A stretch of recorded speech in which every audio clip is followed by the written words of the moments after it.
Now, I do know someone who can, and I gave her some verses like Lamentations 3:38 that said, who can speak and have it happen unless God declared it, God ordained it. Psalm 139, every day is ordained. Hebrews 9:27, it's appointed man once to die. And she said, well, that does help me feel less guilty, but now I'm mad at God. Right? Well, that's better. We're getting closer to God. At least God now is in the equation. And he does have something to say of that. I want a marriage that's perfect. I want a son and daughter that's perfect. If that's your pride making that expectation, that can be a good thing, but it's not God.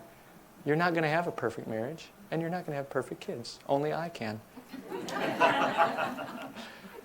Such a counselee has to learn to ask God each day, what is your will today? What are my limits today? Right?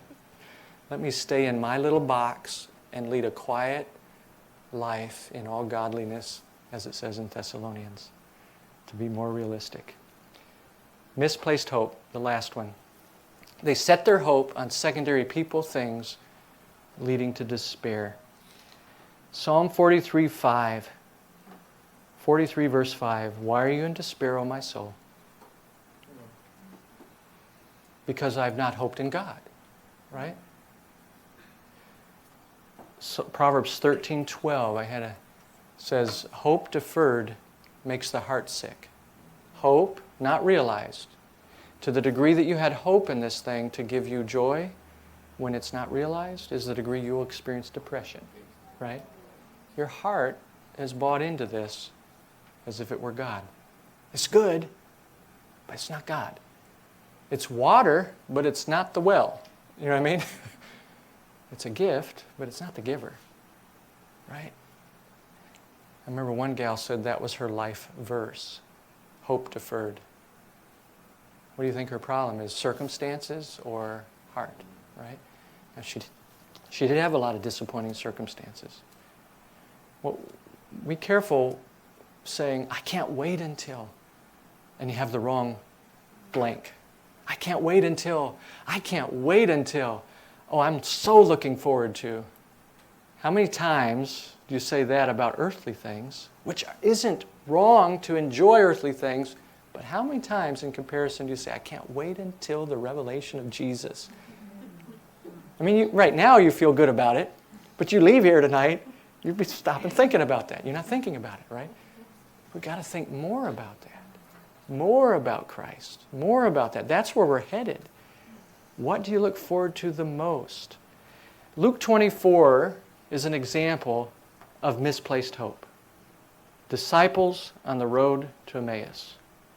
We had hoped that the Messiah was going to be the one that delivered us. And Jesus is right next to them. Isn't that like us? I had hoped that I would have had something better in life. Hello, right? I'm right here. I'm the treasure. I'm with you. And then Matthew 27, we talked about Judas. Judas somehow didn't attain some level, and so he hung himself when he couldn't reach it. How about Genesis 31? Rachel said, give me children or I die. What's your hope in, Rachel? Children, right? What does she need to do? Well, maybe Psalm 62:5. Wait on the Lord, let your expectation be of Him, right? What can I trust God for? Well, I am going to share with you briefly what I handed out to you.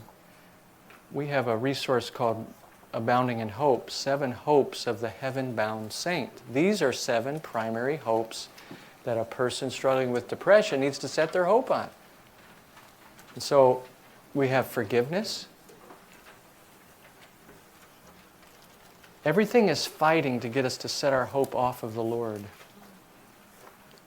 And so I asked my son to go grab this. So there's 7 hopes that we go through in this book. And they're built upon, when you look at Scripture and say, what does God want us to really look forward to and be excited about? when I sin, what do I do with that? Well, the hope of forgiveness. And many people come to counseling, they don't have forgiveness yet. They don't know of it, so they're ridden with guilt. They're depressed about it. Or what do they need to do? Well, what is it saying? Do you believe forgiveness, that Christ can forgive any sin? If we confess our sin, He's faithful and righteous to forgive us our sin and cleanse us from all unrighteousness. That's a verse on hope, right? The hope of forgiveness. Second one, transformation. Do you believe that Christ can progressively transform any proclivity in you? Any sinful proclivity? Can He give you the fruit of the Spirit in place of the fruit of the flesh in your life, right? Do you believe that? Walking someone through that truth of transformation, the hope of transformation. Do you have it in you tonight? Or do you sit there and say to yourself, I can't change that. I'm just always going to be that way. Well, if that way is sin, good news. There's hope for you, right? If it's not a sin, if it's just an area of weakness that God's given you, that's different. God's going to use that weakness in good ways. How about the hope of strength and provision when you're weak?